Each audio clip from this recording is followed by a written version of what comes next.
Hello and welcome everybody in today's video. In it, we'll be showing you how to solve the cannot estimate gas price error in PancakeSwap. But before that, I like to quickly mention our sponsors for today's video, ANY. ANY is an online crypto trading platform that makes it easy and fast. If you want to try it out, go check them out. Link is down in the description below. Also, FTMO. Okay, that rhymed.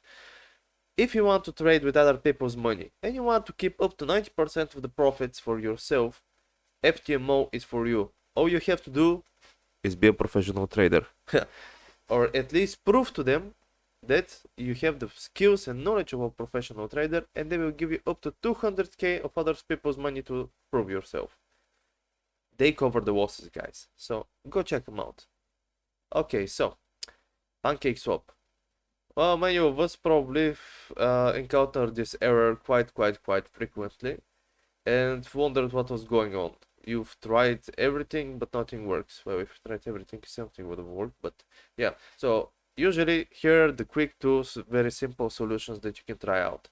First of all, when you have so many decimal points, it's kind of unnecessary and just slows down the calculation. So what you can do is just round it up, or at maximum up to 2 decimal points. You're not gonna lose or win so much from going further on. Well, it depends though, but you get my point. Try decreasing the decimal points and it will probably work. At least for me, every time I've encountered that error, it has worked. If not to the conversion, you can let's say if you're having like 100 decimal points here, you can remove them as well and just round it up, depending on which one. You can round up this one, you can round up that one. It's a preference of choice. And of course, it's everything else, the slippage. Try increasing the slippage. Yes, you'll lose out more, let's say if you go for 12, but it will give it more of a chance for your coins to be sold, and it could be, first of all, done quicker, and second of all, it will most probably fix the error.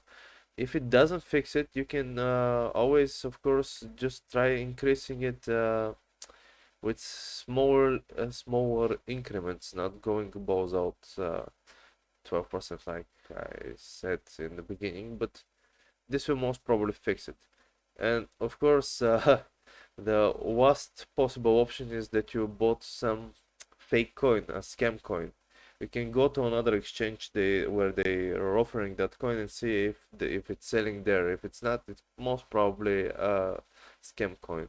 So yeah, beware of those. Well, I hope these solutions helped you guys. Remember, this is any financial advice. See you next time and good luck.